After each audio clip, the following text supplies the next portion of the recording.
का दिल हुँ, हुँ। जब इंसान का दिल घायल होता है ना तो फिर ये फिर नछेड़ो फिर हमें। नुसरत साहब याद आते हैं और इस वक़्त तुम जो बातें मुझसे पूछ रही हो मेरा दिल चाह रहा है ना छेड़ो हमें हम सताए हम हुए सताए हुए हैं। हुँ।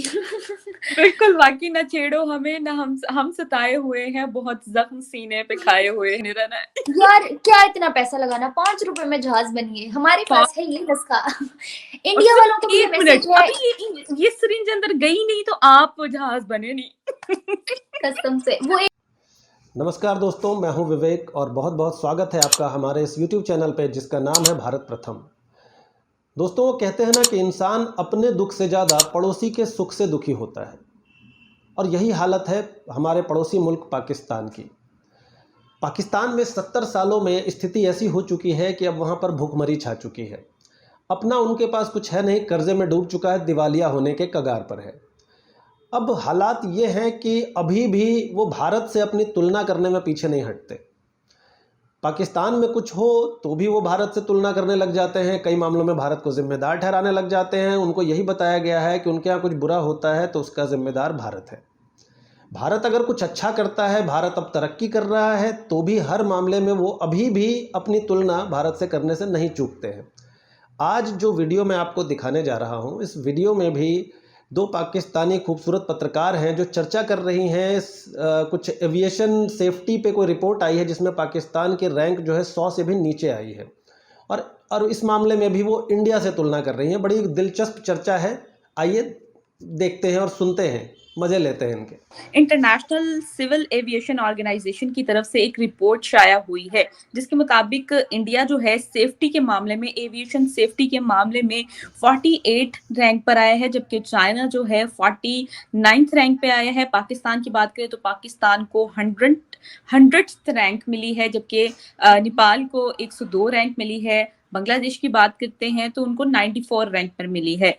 अब बात आ जाती है कि इस बार इंडिया ने चाइना जैसे कंट्री को भी बीट कर दिया है एविएशन सेफ्टी के मामले में, जबकि पाकिस्तान को तो बीट किया ही किया है, इवन कि टर्की को भी बीट कर दिया है। एक बहुत बड़ी अचीवमेंट है इंडिया के लिए कि इंडिया ने जो है सेफ्टी एविएशन सेफ्टी के मामले में जो है बहुत ज़्यादा सक्सेसफुली मतलब ये अचीवमेंट हासिल की है।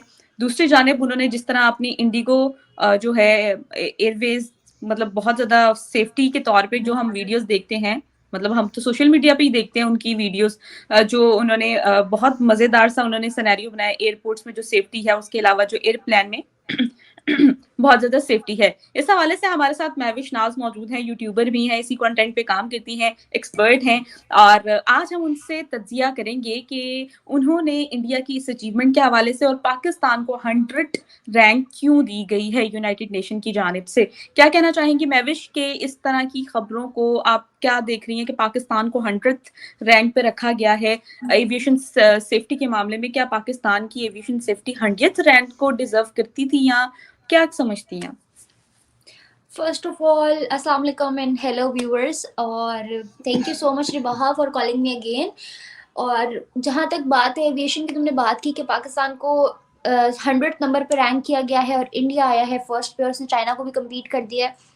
तो देखो, चाइना का जो इंडिया का जो भी सिनारियोज है वो बात की बात है। पहले अगर हम बात करें अपने कंट्री की तो पाकिस्तान को 100th नंबर पे क्यों रैंक किया गया, जबकि बांग्लादेश जो है वो 94th बताया था ना, जी 94th नंबर पर रैंक करा है। मतलब हमारे बाद एक कंट्री आज़ाद हुआ है 1971 में और आज वो हमसे आगे है। ना सिर्फ वो एविएशन सेक्टर में, बल्कि अगर बात करूँ एजुकेशन की बात करूँ, इंडस्ट्री की बात करूँ, इवन टेक्सटाइल की स्पेशली बात करूँ, इम्पोर्ट एक्सपोर्ट की, इकोनॉमी की, रुपए की, तो हर चीज़ में आज इंडिया बहुत, मतलब हमारा कोई कंपैरिजन नहीं बनता।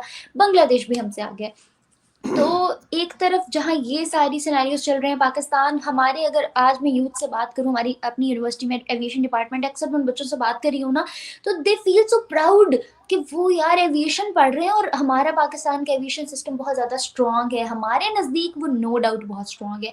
हम लोग अगर बाकी अपने सेक्शंस को देखें, बाकी जो है ना डिपार्टमेंट्स को देखें, फॉर एग्जाम्पल अगर हम रेलवे को देखें या और कुछ ऐसी चीज़ों को पाकिस्तान के अंदर मद्देनज़र रखते हुए देखें, तो हम एविएशन को बड़ा स्ट्रॉन्ग कंसीडर करते हैं। हमें लगता है कि बड़ा स्ट्रेंथनिंग हमारा फिगर है ये, लेकिन ऐसा नहीं है।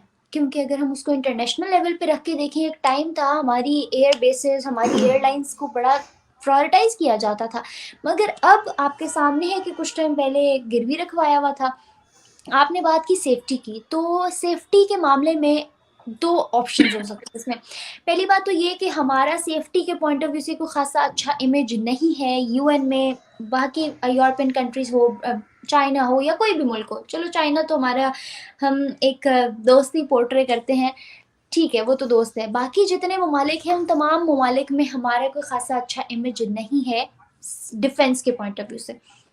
एक तो तमाम दुनिया को ये लगता है कि हमारे डिफेंस का होल्ड सारा हमने आर्मी को ना सिर्फ डिफेंस दिया हुआ है, आर्मी का काम होता है डिफेंस करना, मगर हमने उनको हुकूमत दी हुई है।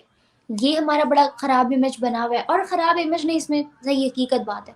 और दूसरी जानिब अगर बात करूं कि हमारा जो टेररिस्ट इमेज है ना, हमेशा से टेररिज्म कंसीडर पाकिस्तान बहुत ज़्यादा समझा जाता है, टेररिस्ट कंसीडर होते हैं पाकिस्तानी, वो बड़ा स्ट्रॉन्ग है। उस पॉइंट ऑफ व्यू से डिफेंस को हमारे से रिलेट करना वैसे ही दुनिया ऐसे समझती है जैसे इनकी झूठी तारीफ करना। तो अगर इस वक्त रैंकिंग आई डोंट नो पहले तो किस बेस पे की, सेकंड ऑफ ऑल ये कि हमारे यहाँ अगर हम देखें कि पाकिस्तान में हमारी एयर बेसिस में क्या अपॉर्चुनिटीज़ होंगी। आपको बताऊं, कुछ टाइम पहले 22,000 बिलियन या पता नहीं 22 का कुछ का रेशो था जो गुजरात के अंदर उन्होंने एयर बेस के लिए पैसा वो किया है यार, पैसा इन्वेस्ट किया है पीएम मोदी ने। और अगर बात करूं उनकी एयरलाइंस की, तो आपको पता है टाटा ग्रुप्स के साथ मिलके वो उसके प्रोजेक्ट्स शुरू हुए, टाटा ग्रुप्स ने उसका होल्ड ले लिया। मतलब वहाँ उस चीज़ पे कहीं ना कहीं काम चलता रहता है, कहीं ना कहीं उस चीज़ को ना स्ट्रॉन्ग करने में और ज़्यादा स्ट्रेंथ देने पे फोकस होता रहता है, क्योंकि they are so focused on this one statement कि हर वो चीज़ जो हमें थोड़ा सा भी फ़ायदा देती है ना, वो हमारी इकोनॉमी को स्ट्रॉन्ग कर सकती है। और ऑन अनदर हैंड साइड कोई भी चीज़ हमारे मुल्क में हमारे लोगों के मफाद के लिए अगर बनी है तो वो ऑटोमेटिकली हमारा फ़ायदा है। अब अगर बात करूं सेफ्टी की, जैसे आपने कहा, तो देखो इंडिया में पिछले 4 सालों में एक भी दफ़ा प्लेन क्रैश नहीं हुआ, अदर देन एक जो 2020 में हुआ, तो वो भी एक अलग सिनेरियो था, किस वजह से हुआ, कुछ उसमें और भी बातें 18 थी। लोगों की जानें गई 18 लोग, उसमें भी सिर्फ 18 लोग मारे गए। उसके अलावा पिछले 4 सालों में ऐसा कुछ भी नहीं हुआ। लेकिन अगर पाकिस्तान की बात करें या बाहर इधर उधर हमारे आस पड़ोस की और फॉरेन कंट्रीज की बात करें, तो ऐसे सिनेरियोज बहुत ज़्यादा होते हैं। अब जहाँ इतने ज़्यादा, यहाँ पे पाकिस्तान में आप देख लो कि दहशतगर्द हमले इतने होते हैं। आई रिमेंबर हमारे यहाँ पेशावर अटैक हुआ, वो तो एक खैर चलो पुरानी बात हो गई, एक नॉर्मल। वैसे अटैक्स इतने ज़्यादा होते हैं, इतने स्कूल, इतने दरमियान में कुछ अर्सा ब्रेक आई, अब ये कोविड और कोविड के बाद थोड़ा सुकून है, लेकिन उससे पहले तक ये चीज़ें बहुत ज़्यादा अरूज पे थी। बिल्कुल। और कुछ एक ये भी तो था कि हमारा जो पीआईए का एक त्यारा था उसको सीज कर लिया गया था क्योंकि हाँ हमने हाँ इंस्टॉलमेंट की दी थी। इस तरह की भी सिनेरियो ऐसा, जो हाँ हाँ, आप आई कह रहे एग्री, ऐसे आई एग्री। वो ये था कि पाकिस्तान जैसे कोई भी चीज़ पेमेंट उसकी रहती होती है, फॉर एग्जांपल चाइना का प्रोजेक्ट पकड़ा हुआ है, चाइना के वर्कर्स को पैसे नहीं दिए, चाइना वाले प्रोजेक्ट छोड़ के अपने मुल्क वापस चले गए कि यार सॉरी हमसे नहीं होता। ये जो रावी सतलुज वाला कर रहे थे वो लोग, वो छोड़ के चले गए। अदर देन दैट अगर हम बात करें अपने डैम्स की या अपनी किसी भी और चीज़ की, तो हम उसको प्रायोरिटाइज क्यों नहीं करते? क्या वजह है? हमारे अपने फ्लॉज हैं। हम ये नहीं कह सकते कि गवर्नमेंट कसूरवार है, अवाम कसूरवार है, सबकी मिली भगत है। और जहाँ तक बात है एविएशन की बात की ना आपने, एविएशन की और उनके डिफेंस की, उनकी सिक्योरिटी की, तो यार इंडिया से हर बंदा जो है पूरी दुनिया में फैला हुआ है। हर बंदा, हर घर में से एक आधा बंदा तो है। आप उनका रेमिटेंसी देख लो, इस दफ़ा $100 billion, they have crossed $100 billion. यार बंदा सर पकड़ के बैठ जाता है, पता नहीं कितने होंगे जिनका रजिस्टर नहीं हुआ हुआ, जिनका बिल्कुल रजिस्टर्ड है उनकी अमाउंट कलेक्ट करके $100 बिलियन बन रही है, तो सोचो बाकियों का कितना होगा। तो बिल्कुल जब वही लोग पूरी दुनिया में फैल के वहां पे जाके अपना काम अपने हार्डवर्क से शो कर रहे हैं, प्रूव कर रहे हैं कि यस वी आर वर्किंग, हमारा सिक्योरिटी सिस्टम इतना अच्छा है, वो रिप्रेजेंट कर रहे हैं उसको। आपकी रिप्रेजेंटेशन बहुत हद तक आपकी कंट्री को मेंशन करती है, लेबल लगाती है उसके ऊपर। और इंडियंस फॉरेन कंट्रीज में जाके उस चीज़ को मनवा रहे हैं। इस वक्त इंडिया में जितने एयर बेसिस चल रहे हैं, गुजरात वाला मेरे ख्याल से सबसे बड़ा है, तो जितने भी चल रहे हैं उन सब पे जो सिक्योरिटी सिस्टम है, जो उनकी जितना भी काम है उनकी एयर बेसिस का, उसको कीनली ऑब्जर्व किया जा रहा है। वो हर वक्त अंडर ऑब्जर्वेशन रहता है। ज़रा सी मिस्टेक पे उनकी पूरी फ्लाइट्स कैंसिल हो जाती हैं, हर चीज़ मतलब इतनी ज़्यादा अंडर ऑब्जर्वेशन है, लेकिन हमारे यहाँ हमने अपना एयरलाइन, हमने अपना रेलवे, हर चीज़ गिरवी रखवा दी थी जब हमें लोन की ज़रूरत थी। मैं ये नहीं कह सकती सारे फ्लॉज ही फ्लॉज हैं, यहाँ पे थोड़ा इकोनॉमी का हमारा है, हम थोड़ा डाउन हो जाते हैं वहाँ पे आके। कहीं भी किसी भी चीज़ को बेहतर करने के लिए ना एक मेहनत चाहिए होती है, दूसरी इन्वेस्टमेंट चाहिए होती है। हमारे दोनों ही नहीं है लोगों आपके में पास। मेहनत नहीं है और हमारी जेबों में इन्वेस्टमेंट नहीं है। तो इन दो चीज़ों के होते हुए हम पाकिस्तान को अगर 100th नंबर पे भी रैंक करवाता हुआ देख रहे हैं तो I think we should feel proud. तो बाकी वी कैन होप आने वाले टाइम में पाकिस्तान जो है जहाँ 10th नंबर पर रैंक कर रहा है, थोड़ा सॉरी 100th नंबर पे कर रहा है, थोड़ा पीछे पीछे आता जाए और चीज़ें बेहतर हों। बाकी इंडिया के एविएशन की जहाँ तक बात है, no doubt they are working so good. और एविएशन एक शायद मुझे लगता है डिपार्टमेंट रह गया था जिन पे उनकी नज़र नहीं पड़ी थी अभी तक। अब उनकी नज़र पड़ी कि यार सब तो आसमान पे चढ़ा लिया, ये कैसे रह गया, इसको भी उठाओ ना। तो वो बस उन्होंने उठा के उसको भी बिठा दिया आसमान पे। अभी आगे आगे देखो होता है क्या। होता है क्या। बिल्कुल, ये तो बात है कि आगे आगे देखिए कि होता है क्या। और वो कहते हैं कि जेब में जिसके पैसे हों और बाल उसी का ही खेलता है, पंजाबी की यहाँ पे कहावत है। और हाँ, वो जिसकी वही लाठी उसी की भैंस और सिक्का उसी का चलता है जिसके पास सिक्का होता है। सिक्का होता है। और वही बात है कि इस टाइम इंडिया की जो काइट है वो हवाओं में उड़ रही है, और उड़ रही है पाकिस्तान अभी सिर्फ और उनकी उड़ेगी काइट अभी। उड़ते हुए ही देख रहा है। तो तो पंजाबी में कहते हैं ना गुड्डी चढ़ी होती। अब उनकी हाँ, गुड्डी चढ़ी हुई वो है। पंजाबी बड़ों की कहावतें याद आ रही हैं कि भाई ऐसा ही वो है। लोग इस तरह की कहावत बोलते थे तो हम जो है समझ ऊपर से जाती थी, लेकिन आज जो हम उसको इम्प्लीमेंट कर रहे हैं ना, तो समझ आ रही है कि क्यों क्यों वो बोलते थे, तो आज समझ होता आ रही हुआ है। इम्प्लीमेंट होता हुआ देख रहे हैं तो। एग्जैक्टली तो देखते दूसरे रहिए। नंबर पे आपने कहा कि जेब में पैसे नहीं है और दूसरे हम मेहनत नहीं करते। देखिए, जब इन्वेस्टमेंट आ ही जाती है, हमने बहुत, ये बात से हम डिनाई नहीं करेंगे, हमने बहुत लोन लिए हैं, हमने बहुत ज्यादा कर्जे अपने सर पर चढ़ाए हुए, जब पैसे आते थे तो उसका क्या करते थे? खा जाते थे। यार ज्यादा सच हो जाएगा। अच्छा, पैसा आता तो मैंने बहुत दफा देखा, लेकिन मुझे ये लगता है कि हमारी हुकूमत को जो पैसा हमारी जेबों से जाता था टैक्सेस की फॉर्म में, मेरे ख्याल से कि अगर हमारे मुल्क में काम होना होता ना तो वो पैसा भी बहुत था। मतलब जितना हमने दिया है अपनी हुकूमत को टैक्सेस, इतनी से इतनी चीज पे गरीब से गरीब, अमीर से अमीर हर बंदा टैक्स दे रहा है। चलो जिसके पास बहुत है वो तो बच गया, यार हम छोटे से छोटे प्रोडक्ट से लेके बड़ी से बड़े घर तक के टैक्स दे रहे हैं। इतने टैक्सेस कहाँ जाते हैं? 4,000 रुपए टैक्स हर महीने मेरी फीस के अंदर लग के आता है, अंदाजा लगाओ जरा। बिल्कुल चार बिल्कुल। हजार रुपए तो मतलब इस तरह की चीज़ों को, सिनेरियोज को देखते हुए अगर सोचूं तो फिर यकीन उठ जाता है। और शायद यही वजह है, अभी जो मैंने बात की ना $1 बिलियन रेमिटेंस वाली, यही बात है कि जब लोग देखते हैं कि यार हम टैक्सेस तो देते हैं पाकिस्तान में रहते हुए, लेकिन इन रिटर्न हमें जवाब नहीं मिलता, तभी लोग बाहर का पैसा इलीगल तौर पे तो ले आते हैं, लेकिन वर्ल्ड बैंक में और पाकिस्तान के बैंक्स में उसकी कुछ स्टेटमेंट्स नहीं जाती। वो इंटरनेशनल फोरम पे इलीगल ही कंसीडर हो रहा होता है। ऐसा नहीं पाकिस्तान में पैसा आता नहीं है, ऐसा भी नहीं है कि पाकिस्तान के लोग बाहर जाके बड़े शरीफ है, नौकरी करके घर आ जाते हैं, नहीं, वो बहुत कमाते हैं वहां जाके लोगों के कुत्ते धोने पड़े, लोगों के फर्श साफ करने पड़े, यहाँ नवाब बने वॉशरूम साफ करने पर। हाँ सब करते हैं वहां पे, सब कुछ करते हैं वहां जाके। ऐसे यहाँ बैठों को लग रहा होता है दरख्तों से पैसे आ रहे हैं, ऐसा नहीं है, वो हमारी करेंसी वीक है तो बाहर की यहाँ आके ज्यादा लग रही होती है, लेकिन लेकिन वो मेहनत तो सारा। वो लोग बहुत करते हैं। हाँ बाहर जाके यार ये पता नहीं क्या मुसीबत है, बाहर जाके ऐसे गधों की तरह काम कर रहे होंगे, अपने यही मुल्क में उठ के पाकिस्तान में पानी नहीं भी नहीं पीते, करते। अपने मुल्क में उठ के पानी भी नहीं पीते। खैर वहां जाके लालच आ जाता है ना अंदर इनके। तो कर ये लो, उसके बाद पता नहीं मौका मिलता है कि नहीं मिलता। हाँ, तो यही वजह है कि हमारी कंट्री का जो है ना, खैर वो तो मुझे नहीं लगता कि वो गलत करते हैं। अगर वो टैक्स बचाते हैं ना इस हुकूमत से तो सही करते हैं यार, अपना अपना घर तो सही चला रहे हैं ना।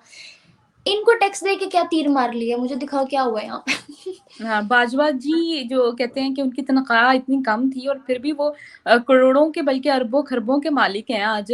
तो ये सवाल उनसे पूछना इतनी चाहिए कि प्रॉपर्टी इनके नाम आई रिबाहा कैसे? रिबाहा हद एक आर्मी ऑफिसर की कितनी सैलरी होगी? Do you know, I am also from army family. एक आर्मी ऑफिसर की सैलरी जो है अगर बहुत ज्यादा लगाओ ना, बहुत ज्यादा, बहुत एक्सट्रीम, तो वो 5-6 लाख से ज्यादा नहीं होती। और उनके लाइफ स्टैंडर्ड उस तरह का होता है कि 5-6 लाख यूं जाता है यूं। तुम बीइंग ऐसे यूट्यूबर तुम्हें आइडिया होगा कि यार यूट्यूबर्स का अगर इतनी अर्निंग आ रही होती है 3 4 5 लाख तो कैसे उड़ जाती है, पता भी नहीं चलता, फिर रुल रहे होते हैं सड़कों पे। तो सोचो कि फिर एक जाते हैं यार, रुलने के लिए जाती है कि भाई और कमाएंगे तो खाएंगे ना। ऐसा ही है। तो एक आर्मी ऑफिसर जिसका लाइफस्टाइल इतना एक्सपेंसिव है, जिसने स्टैंडर्ड इतना मेंटेन रखना, उसका 5 6 लाख से कहाँ गुजारा होता है। वो बंदा जब रिटायर होता है तो जखीरे बने हुए होते हैं। यार मेरे बाप ने रिटायरमेंट खुद ली है, हमारे पास तो कोई जखीरा नहीं है भाई। हमने तो कहीं बस नहीं इसी देखा ने मेरे तो बाप ने डुबाया आइलैंड खरीद लिया पाकिस्तान हो को। पूरा। क्यों, किधर से, कहाँ से आता है वो पैसा? वो हमारी जेबों से निकला हुआ होता है। 71% इस वक्त जो है आर्मी को जा रहा है, डिफेंस को जा रहा है, हमारे मुल्क की इकोनॉमी में से 71%। और सिर्फ मेरे ख्याल से 5 से 6% या 3 से 4 हमने एजुकेशन के लिए रखा हुआ है। बिल्कुल, तो ये हमारे फ्लॉ है ना कि 3 से 4% सिर्फ एजुकेशन पे, वही जो हमने तरक्की करनी है, एजुकेशन से तरक्की करनी है, और 3 से 4% तो ये लम्हा फिक्रिया उस कौम को फिक्र करनी चाहिए जिसके मुल्क का सिर्फ एजुकेशन पर सिर्फ 3 से 4% आपको वो एक बजट होता है। तो उस कौम को फिक्र करनी चाहिए, बल्कि फिक्र बाहर क्या, उनको कोई फर्क नहीं पड़ेगा। विवाह यहाँ ना बहुत लोगों से मुझे शिकवे होंगे, मगर पाकिस्तान में कुछ लोग हैं जो बहुत अच्छा कर गए हैं, और वो अच्छा कर गए ऐसे कि लिख गए हैं। इकबाल ने कहा था, काट लेना कठिन मंजिल का कुछ मुश्किल नहीं, जरा इंसान में चलने की हिम्मत चाहिए। तो मुझे वो लाइन ना उसकी बड़ी अट्रैक्ट करती है हमेशा से। और दूसरी जानिब हमारे नुसरत साहब, न छेड़ो हमें हम सताए हम हुए सताए हैं। हुए, हजारों तो जख्म सीने पे खाए हुए हैं, ये खाए तो हुए लोगों को हैं। याद होगी भाई। कोई अगर वो कहते हैं इकबाल का शेर याद हो या ना हो, लेकिन हाँ, नुसरत की ये शेर नुसरत शायरी नुसरत जरूर साहब याद है। याद होंगे। तो बस वो ऐसे ही कहते कुछ हैं जब सिनेरियोज इंसान का हैं। दिल, तो वो कहते हैं इस हम्म जब इंसान का दिल घायल होता है ना, तो फिर ये न छेड़ो फिर हमें, फिर नुसरत साहब याद आते हैं। और इस वक्त तुम जो बातें मुझसे पूछ रही हो, मेरा दिल चाह रहा है, ना छेड़ो हमें हम सताए हम हुए सताए हुए हैं। बिल्कुल, वाकई ना छेड़ो हमें, ना हम सताए हुए हैं, बहुत जख्म सीने पे खाए हुए हैं। ये पाकिस्तानी आवाम का सही। हाल रह चुका है, और वाकई हमें सही उनको है। छेड़ना नहीं चाहिए, वरना बिल्कुल। और प्लीज ये बातें जो है ना अंदर ही रखते होते हैं, बताते नहीं होते किसी को। तो हमें भी चाहिए कि हम जो है सेफ्टी की, एविएशन सेक्टर की सेफ्टी की तरफ बड़ी तवज्जो दे दो। ताड़ी मेहरबानी, तवज्जो दोगे तो असी हाँ, किथे तवज्जो जावांगे, देंगे तो हम आने वाले टाइम में हम भी होपफुली ग्रो फ्लाई भी कर करेंगे, हमारा सक्सेसफुल। फ्लाई कर पाएंगे। 1 मिनट, फ्लाई करने के लिए हमें फ्लाइट्स की जरूरत नहीं है, हमारे पास डायरेक्ट जहाज है। फुटपाथों पे इतने मिलेंगे तुम्हें बिल्कुल, इस वक्त, चली जाओ ऐसे 12 जिन्होंने बस, वो कहते हैं पाकिस्तान की महंगाई से उकताए हुए रात को इंजेक्शन लगाना है और पूरा दिन जहाज बने रहना है। यार क्या इतना पैसा लगाना, 5 रुपए में जहाज बनिए, हमारे पास है ये नुस्खा। और इंडिया वालों को सिर्फ भी ये एक मिनट, मैसेज है, अभी ये सिरिंज अंदर गई नहीं तो आप जहाज बने नहीं। कसम से। वो एक जहाज ने तो वो नाचा है, वो वायरल हो गई है, बस बाकी जहाजों में इतनी हाँ, हिम्मत बस नहीं। बाकी जहाजों में तो हिम्मत रही नहीं। वो तो देखा आपने, इतनी समस्याओं के बाद भी ये महिलाएं हंस रही हैं, मुस्कुरा रही हैं, क्योंकि इनके पास अब कोई चारा नहीं है। इनके हुक्मरानों ने इस तरह से पाकिस्तान की नैया डुबो दी है कि अब ये कुछ कर भी नहीं सकते हैं। तो हंसने के अलावा इनके पास और कोई चारा भी नहीं है।